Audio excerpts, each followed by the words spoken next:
While we were working on the screenplay, all we did was put in exactly what's in the book. 2 warts, a nose the size of 2 potatoes, an eyebrow, 2 eyebrows that have grown together in the middle. And we just took those exact elements and put them there.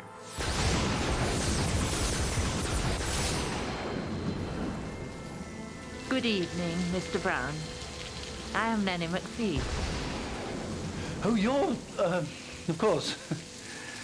Good heavens. When Nanny McPhee first arrives at the house, she has to make an impression.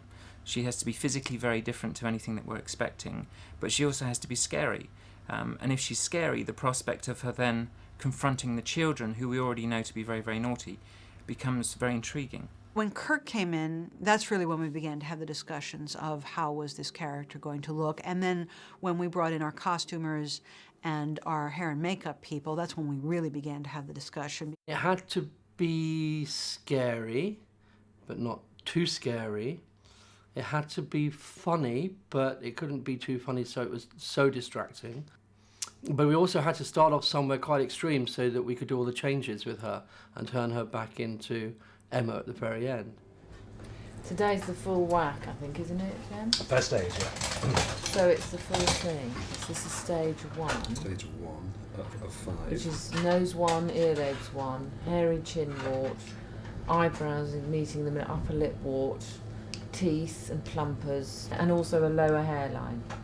There's a very complicated map of, when we've lost a wart, when the hairline goes back, because it's not just the obvious things being taken away, it's also tiny little minimal changes that will probably go unnoticed by the eye. There's big, then there's 1 wart gone, 2 warts gone. Eyebrows, wedding. Eyebrows wedding, absolutely right. The bits on her face start changing and the warts go and the eyebrows separate and things like that. At each stage she loses some weight, and it's very subtle. I mean, because she's always in black, so and the costume is quite sort of unshapely. So we're hoping that it's not obvious that she's lost weight, but you might just do a double take. I think a lot of people, even a lot of actresses and that, have read horror stories about these prosthetics taking hours and hours and hours, and the idea of sitting in a chair for a long time when you really want to be on stage acting, or you've got to get in really early to get this piece on, it doesn't fill you with joy. But he's got it down to just over an hour for the whole lot, which is amazing, really. Before we started, I did have a concern. I thought, oh God, it's going to be a nightmare. But the design and the build of the makeup is so clever that honestly I certainly don't notice the warts or the lobes. The nose is a little bit heavy, the first nose, but the prosthetics are so wonderful now and so well designed. It's fantastic. What I find remarkable is that when Jem stuck it on, you think, well, you're never going to be able to paint that into my face and make it look real. It just looks as though impossible, and 5 minutes later it looks as though it's part of me. So that's where the art comes in. As she begins to change, it isn't just the warts that go. Her ears are very big when she gets there, and her ears begin to get smaller, and her hairline begins to recede. And it's a wig at the beginning, and maybe it's not a wig at the end. So that it's a very complete change, and yet ultimately, all we ever talk about in the movie, all we ever talked about in the script are just those few facial features. Children of all ages and adults are very clear as to the physical changes that take place with Nanny McPhee, with her eyebrows and her warts and her nose. But what's interesting is that people seem to form very different opinions as to why she's changing. Some people say it's because the children are learning lessons. Other people say it's because the children are starting to see Nanny McPhee slightly differently. But what's very clear to everyone is that by the end of the film, the children don't need Nanny McPhee anymore. The process of change is therefore complete, and it's time for her to go. Can we get up? Can we get up, please? Nanny McPhee's physical transformation not only made it very clear to the audience that she was changing, but hopefully signalled to them that the children were experiencing a change at the same time. Her presence is very powerful, but there is a kind of calm and a peace right from the start, so that there's no judgment as well about her startling and bizarre appearance, because she's as loving and good at the beginning as she is at the end. But it's how the children see her. She doesn't change. She's always the same. That's the point. It's everyone else's perception that changes. You never know whether this is really her or whether the other incarnation is really her. They're all her. You know, it's not like this is the real thing. It's just, what is she? Aha, nobody knows.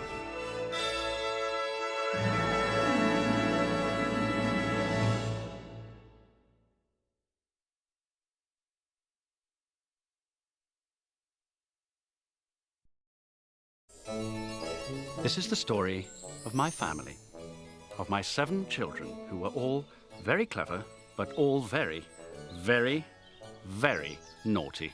Eric, that's my teddy! Eric, stop doing it! Having directed commercials for a number of years and having worked with children, I just always start the process by seeing as many children as possible. And I was very keen that we didn't just concentrate on children who were at theatre schools, because sometimes they're great, but sometimes they tend to be very theatrical.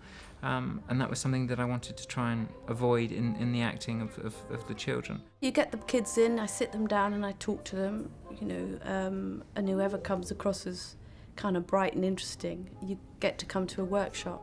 I go to agencies, I go to schools, normal schools, drama groups, after-school clubs.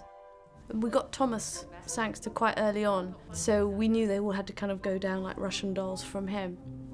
Thomas would be probably, when you get a role like that, a boy that age, Thomas would probably be the first person you thought of, because, you know, we all know him, and also because Emma had worked with him on Love Actually.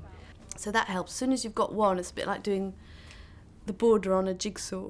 You know, you sort of think, we've got somewhere.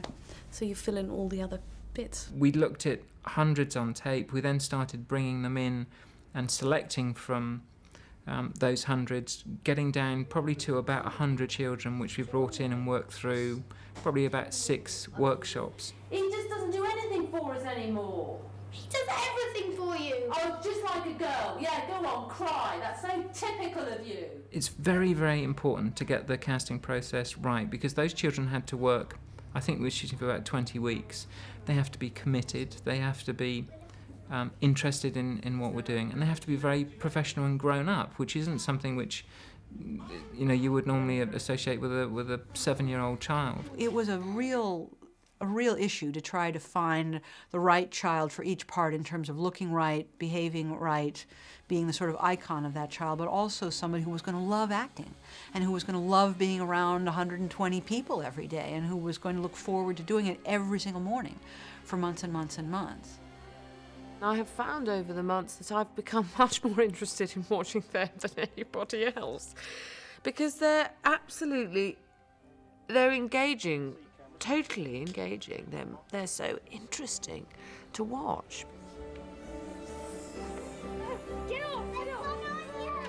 Celia Bannerman was was the coach for the children, and her job was primarily to make sure that they knew their lines and that they understood the meaning of the lines and that they understood the story of the film in which they were acting.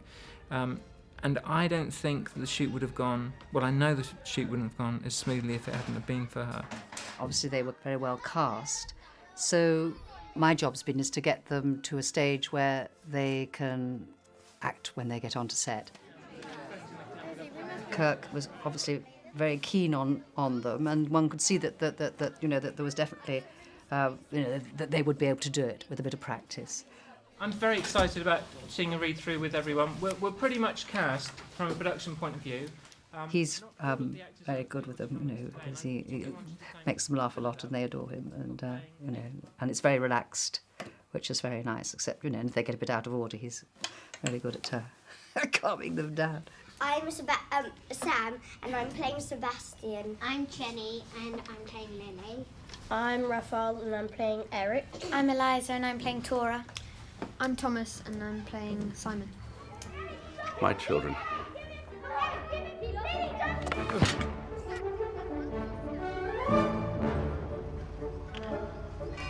I'm so scared. Who's looking forward to seeing the tarantula?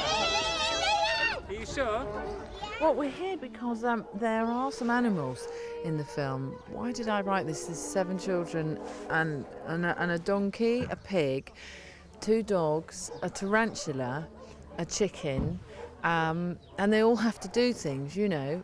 So the animals belong to the children's family. So this being the second day of having the children, we've brought them to bond with the animals.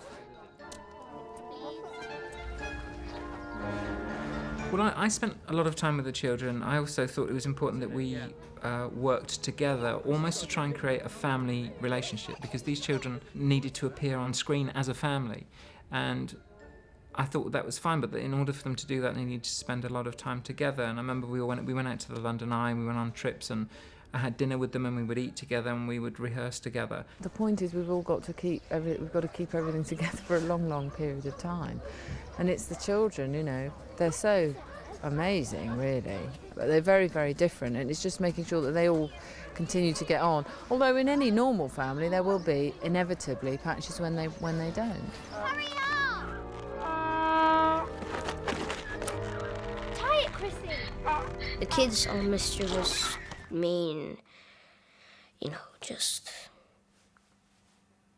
evil, really.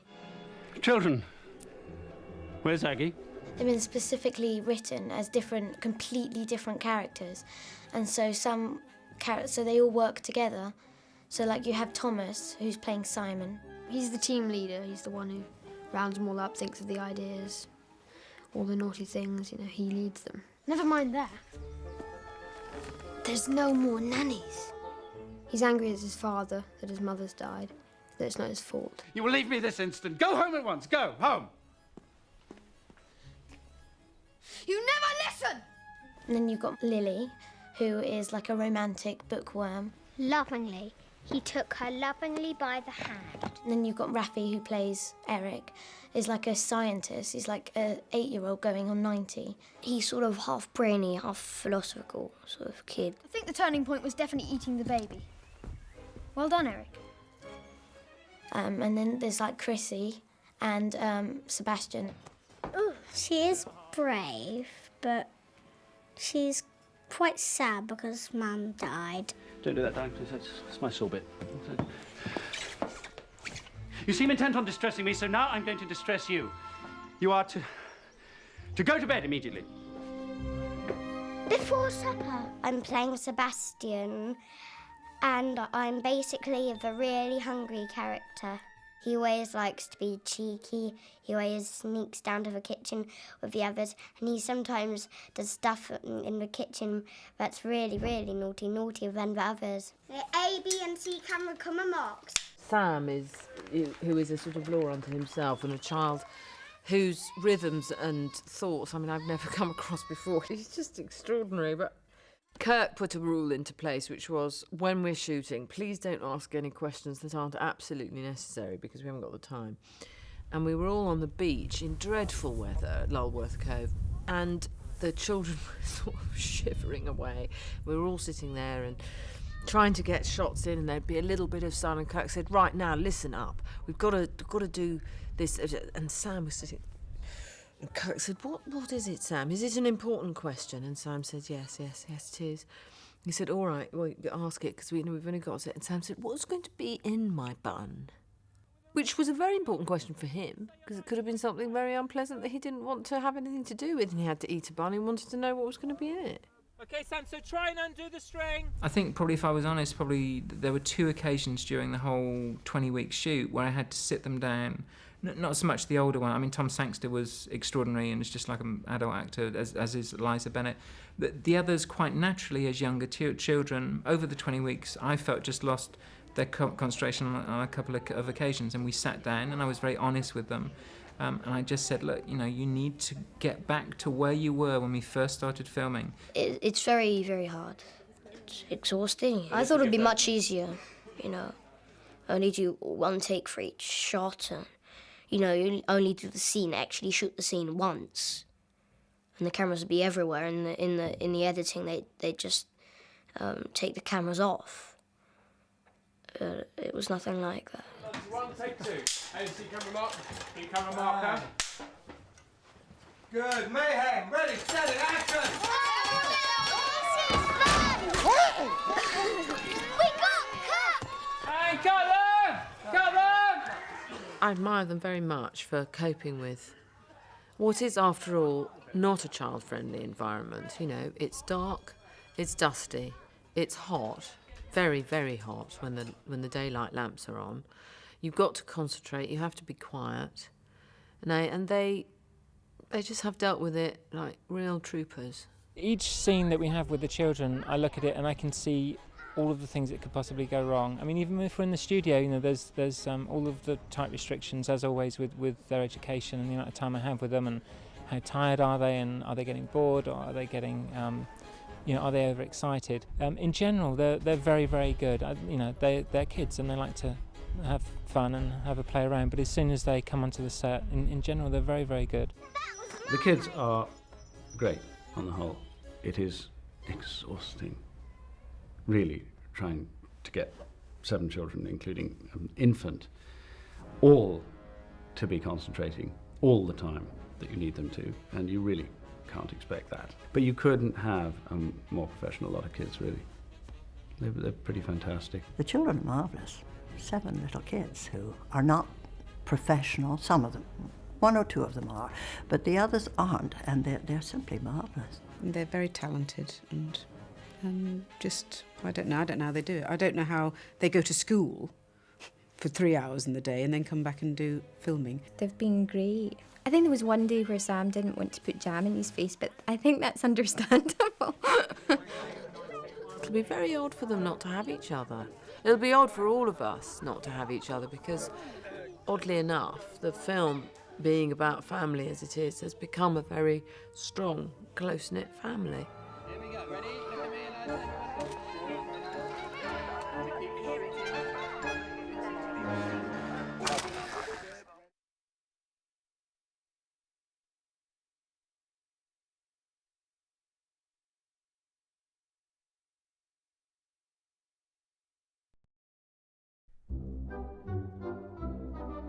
Michael Howells gave the interior sets a very strong sense of design and of colour, but when it came to looking for exterior locations which might serve as a ready-made village, we were very disappointed, and at that stage the decision was made to build the village and the Brown House from scratch. This enabled Michael to continue his design throughout the film and help promote the idea of the story as a fairy tale.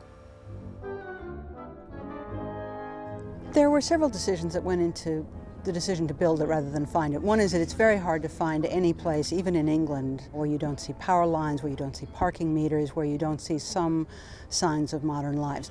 But beyond that, because this is a family movie, it's a fantasy movie, we wanted to be able to have every single aspect of it be a design. We found this location, which is just basically an empty meadow. I mean, there's nothing here, so we put in all the walls and all the plants. All the film is set in the village and in the house, so if you think about it, it's one huge set of about 3 acres. Once we agreed to build the village, we then had to decide where everything should go. And we had the luxury of saying, in this scene, Mr. Brown runs out of the undertaker's, and if we put the Brown house at the end of the lane, then we've got a very nice shot where we can join both locations together.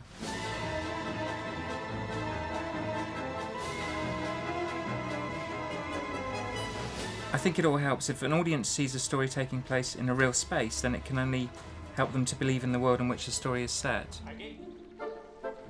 I really wanted it to be one of those houses that, so when children actually see the film, you want to live in that house yourself. In the script, it just says a small brown house, and then it sort of started from that, but it's rather sort of grown actually over the different ideas we came up with.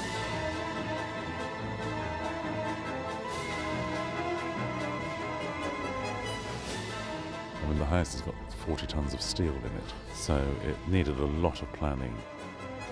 Everyone who came to visit the set could not believe that it had not always been there. I had seen Penn as a field, you know, a sort of empty field, and I thought, nice field. But when we got back, there was a house built, a village, a whole village. They're planting nettles and weeds and things, all the kind of things that would normally grow naturally. They're planting those in specifically to grow. A lot of the early conversations revolved around what was needed from a practical point of view and a comedy point of view. When Mr. Brown comes out of his study, it's important that there's an area under the stairs where the children can be firing porridge at him and Mrs. Quickly, and just making sure that the staircases were suitable for Mr. Brown to fall down. It's very important for me that the design has a practical purpose. The reason we're building inside is it's just actually much more controllable, bringing the environment inside for sound and other reasons. This is our main composite set, which consists of the nursery, stairs, the hall, the lower dormitory and the upper dormitory. We're also building all the kitchen, which is subterranean in the main house. We're building that on the stage, and also the main study, but everything else we're building on location. I just wanted children to look at it and think, what an amazing house, and why can't our house be like that? And hopefully what people like about this film will be the design and the look of the film.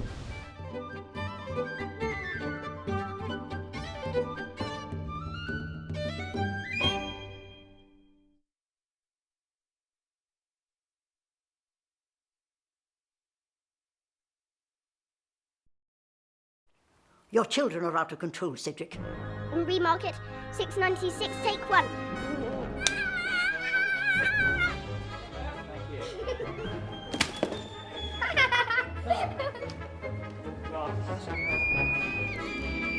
Oh, I am getting dizzy now. I did knock. I did knock. I did knock. Oh, sorry. I'm used. There was a bee.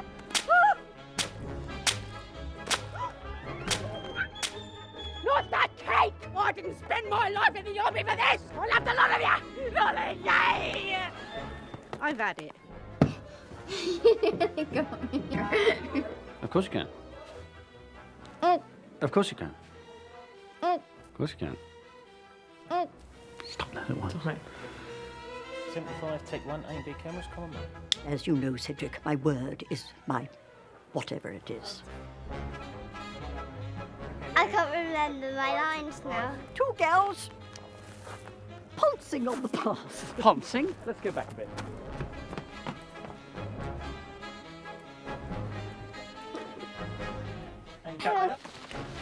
Mr. Brown, what on earth are you at? I'm very sorry, Evangeline. Ruined by a fly. Should we try it again? Essential, dare I say, naked humanity. Hang on, so we're getting the jelly at all? 1, 2, 3. Early? I was a fraction. Oh, the timing, okay. 3. So I wasn't ready for that. No.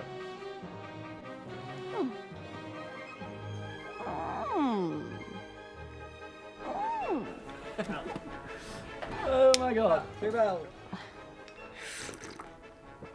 Oh, that's lovely, that is. Ready, action! Very serious expression. And cut there, thank you. Mrs. Elton it was. Woo! Do you remember her? Sorry. Woo! Widow of Mr. Frederick Elton. Oh, no! That's right. But never mind, Mr. B. There's plenty more fish in the sea. So I'm supposed to be pointing.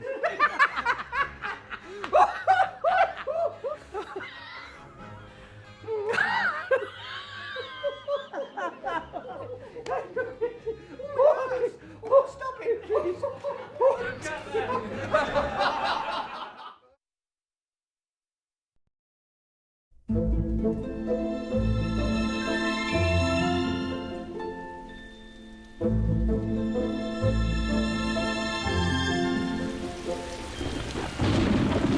I am Nanny McPhee.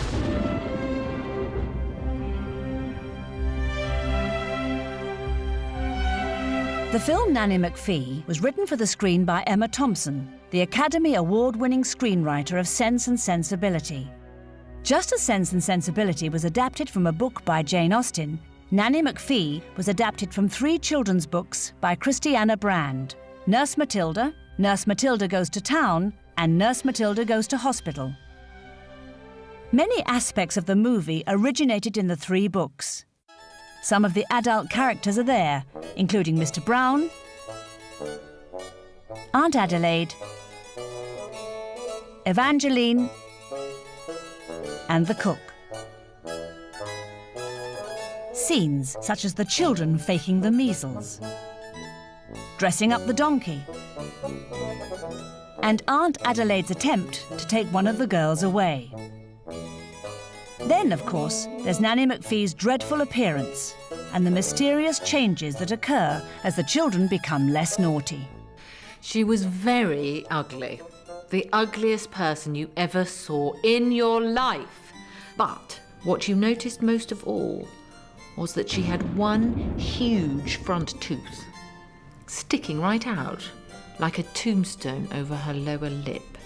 You never, in the whole of your life, ever saw such a tooth. But the books also underwent some changes on their way to the screen. In the books, there are so many brown children that most of them don't even have names. In the film, there are only 7. In the books, the children's mother is alive and well. In the film, she has died, and Mr. Brown is being forced to remarry. But perhaps the most important change is the name of the main character. We realised quite early on that Nurse Matilda was not going to be a name we could use because nurse, the word nurse, no longer means what it used to mean in Victorian England, where nurses were in fact nannies. The person you need is Nanny McPhee. And Matilda we couldn't use because of Roald Dahl's book. I thought, no, I've got to change it completely. We went through so many versions of names. We thought perhaps because it was a story about the children that it should be called the Bothersome Browns or the dreadful Dohertys or whatever. But in the end, it needed to be the name of the central character. We settled on Nanny McPhee thinking, well, we can change it, and we never did. And I'm very glad we didn't, because it works just right. The stories that inspired Christiana to write the Nurse Matilda books originated in the mid-1800s. The fascinating thing about these stories is that they're much, much older than the books. Because like all great stories for children, they were once told to specific children. And they were in fact told by a man who invented Nurse Matilda in the 1800s, and that was Christiana Brand's great-grandfather, who told his children the stories. So whatever naughtiness his children had been up to, he invented Nurse Matilda, and then he told a story about how Nurse Matilda dealt with that naughtiness. And then, of course, it was such a powerful, fantastic story that they told it to their children, and that person told it to their children, and 2 of those children were Christiana Brand, the author of the books, and Edward Ardisoni, her cousin, who was the illustrator. Born Mary Christiana Milne, Christiana, or Quiff as she was sometimes called by her family, was born in Malaysia in 1907 and later lived in India. When she was still a little girl, she was sent to England, where she was educated at a convent. Christiana loved the convent. She absolutely adored it. It was an ordered life. I think she liked that. I think she rather enjoyed being taught what little nuns teach one, and just the general fun of it. And she liked being part of a large family as well. Before becoming a writer, Christiana worked as a model, a dancer, a governess, and a shop assistant. It's reported that while working in the shop, she found herself fantasizing about getting rid of an annoying co-worker. And those fantasies led to the writing of her first crime novel, Death in High Heels.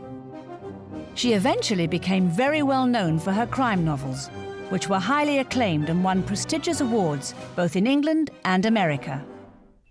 But Christiana never forgot the Nurse Matilda stories she'd heard as a child, and in 1964 she wrote the first Nurse Matilda book, followed by its 2 sequels. All of the books featured illustrations by Christiana's cousin, Edward Ardisoni, who had the same grandparents as Christiana, and therefore grew up hearing those same stories about the horrible brown children and their scary-looking nanny. Edward was already a well-known writer and illustrator of children's books by the time his cousin Christiana wrote her first Nurse Matilda book. So he was an obvious choice to illustrate it. He was older than Christiana, having been born in what is today known as Vietnam in the year 1900. Edward was sent to boarding school in England, and from an early age he showed an aptitude for painting and drawing. He started out in an office job, but eventually his father gave him some money to live on while he pursued art full-time. Edward went on to become a highly respected illustrator. He illustrated his own books, those of other authors, and was also commissioned to work as an official war artist during World War II. I was invited to be a war artist, which he was delighted to do. He didn't like wars particularly, he was not into fighting at all, but he loved the people and the way people cope with war. He created his own series of children's stories about a little boy named Tim, and by the end of his career he had written 25 books and illustrated 150 others, including the 3 Nurse Matilda books by his cousin Christiana Brand. Christiana died at the age of 81, 9 years after her cousin Edward.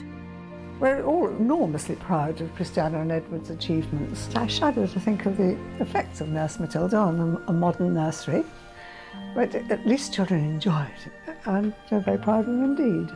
Their most famous collaboration, the Nurse Matilda books, have lived on and can now delight future generations in the form of the film Nanny McPhee.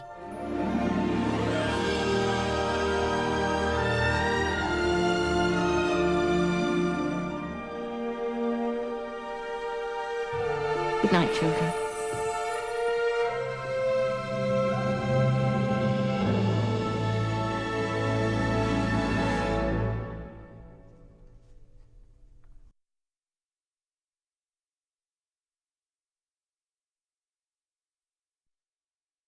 This is an alternative opening. It shows the history of naughty children and their nannies. My wife actually played the Japanese nanny, but it was considered to be too long when we put the film together, and we just wanted to get on with the story a little bit quicker, so that's the reason why it was cut. We must begin our story, sad to say, with a brief word on the subject of ill-behaved children. As I'm sure you are aware, there have been troublesome offspring since the beginning of time. Take, for example, the case of Bog, the horrid cave child.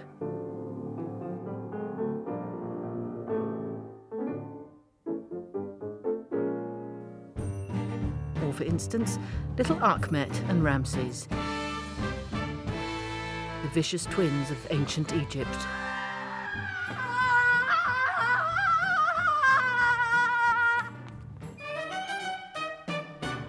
Or, horrible to relate, Obu, Nobu and Shobu, the vile sisters of medieval Japan.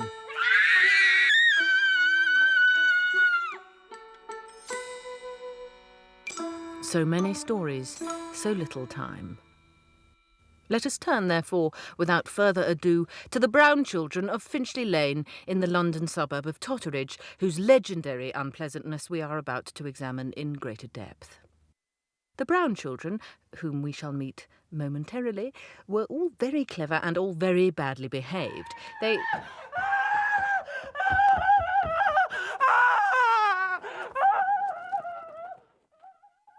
But first, a word on their progenitors. Their mother, Mrs. Brown, through dint of her heroic childbearing efforts, was, as is so common in stories about children, dead. Their father, Mr. Brown, worked from dawn till dusk, 7 days a week, as a make-up artist at the local funeral parlour, Midgewaller and Sons.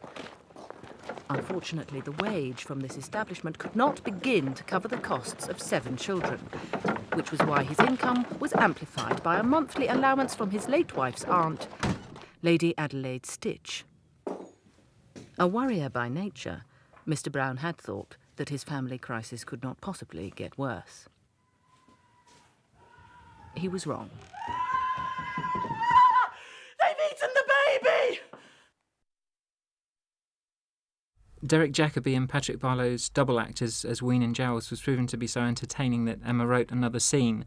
It didn't make the cut in the end because we just wanted to keep the story very focused and keep everything moving along. But this scene shows them locking up the undertakers late at night, and they're discussing whether the next morning they should still continue to jump out of their coffins to frighten Mr. Brown, or whether they should take the dramatic decision to jump out of the cupboard.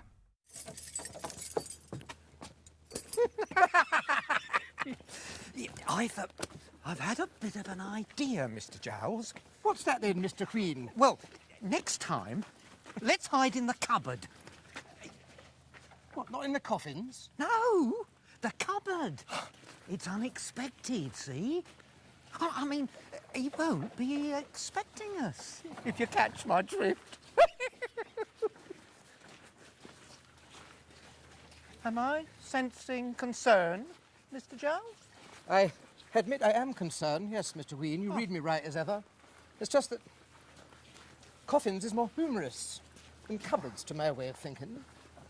And if you're asking me, Mr. Wheen... I am indeed. In my humble opinion, coffins is funny and cupboards ain't.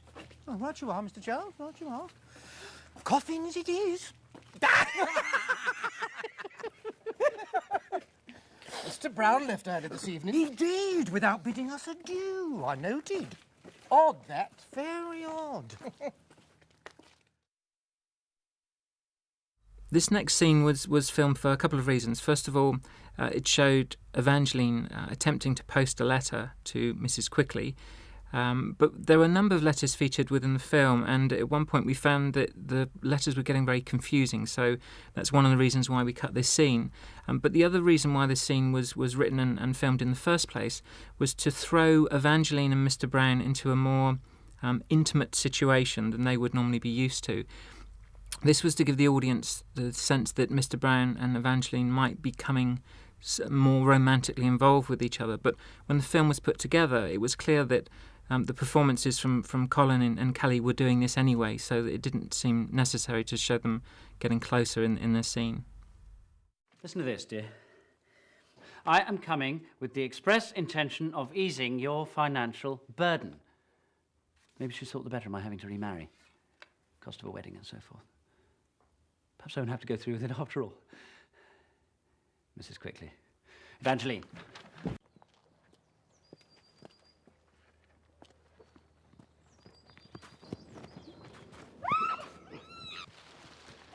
Arthur, you at? I'm very sorry, Evangeline. May I just have the, quickly, the... Thought that letter was urgent. Well, no, I'm glad you mentioned that because, well, it was urgent, but, well, no, it might not be. No, what I mean, what I'm trying to say... I know what you're up to, Mr. Brown. And considering what you're up to, perhaps it isn't sensible to be seen walking about in public arm in arm with your scullery maid.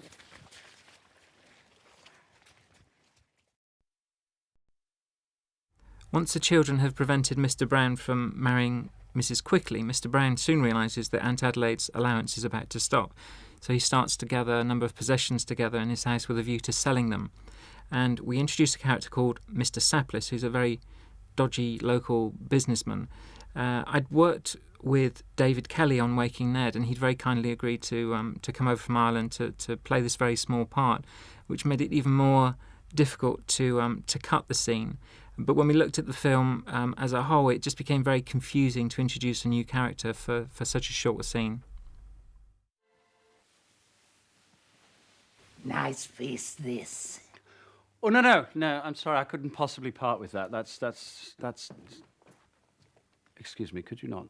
It's just that's particularly... Give you a sovereign for it. A sovereign? And I fear we have no choice, dearest.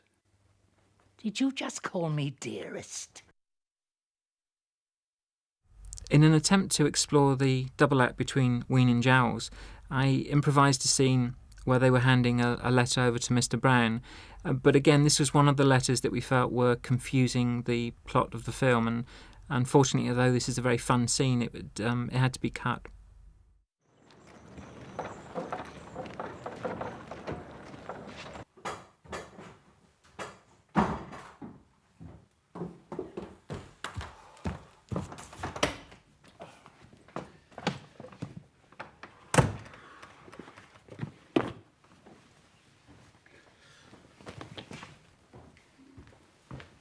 Morning, Mr. B. Good morning, Mr. Giles. Mr. Wheen. Thought we'd get you that time. No, not this time. Nice tea dance, Mr. B. Oh, lovely, I shouldn't wonder. You was accompanying a lady, I take it. One of the widows, perhaps? No, I didn't even get there. Disaster. children, you know. We do know. We've said it before and we'll say it again, Mr. B. It's not funerals as you should be in the business of. It's christenings.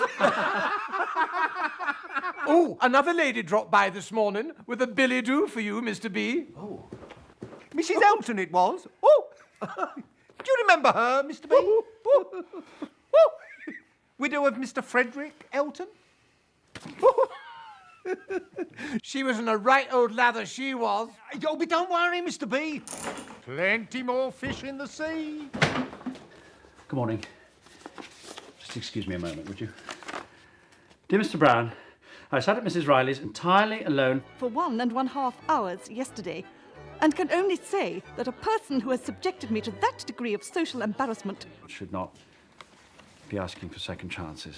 Yours, etc., Mrs. Prudence Elton.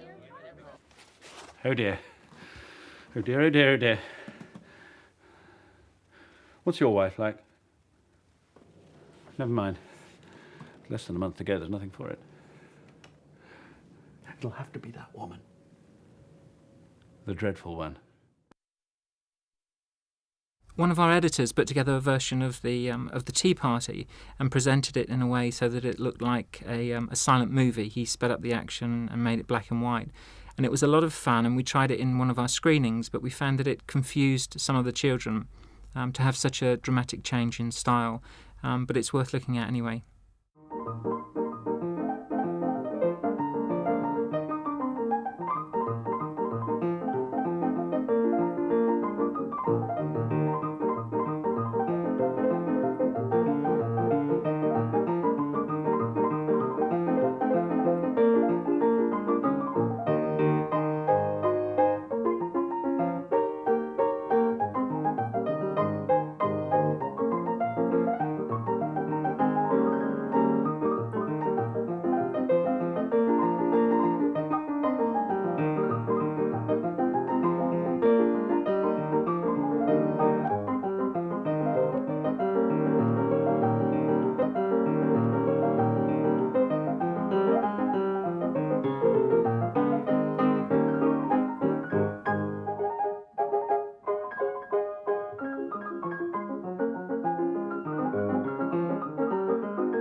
This next shot is part of a deleted scene and shows Cook relaxing in the kitchen, safe in the knowledge that Nanny McPhee has got the house under control. What none of us knew was that Colin Firth, who had finished the film 2 weeks earlier and I believe was on holiday, secretly returned to the studio, dressed up as Nanny McPhee in full makeup, and made a surprise appearance in this shot. If you look very carefully at the staircase in the back of the kitchen, then you'll see Colin Firth making his debut appearance as Nanny McPhee.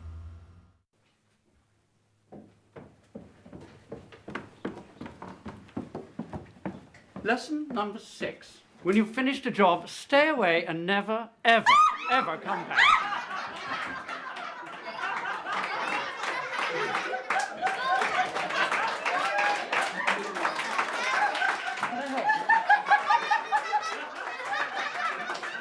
I'll be here as long as you neither need me nor want me. Good night, children.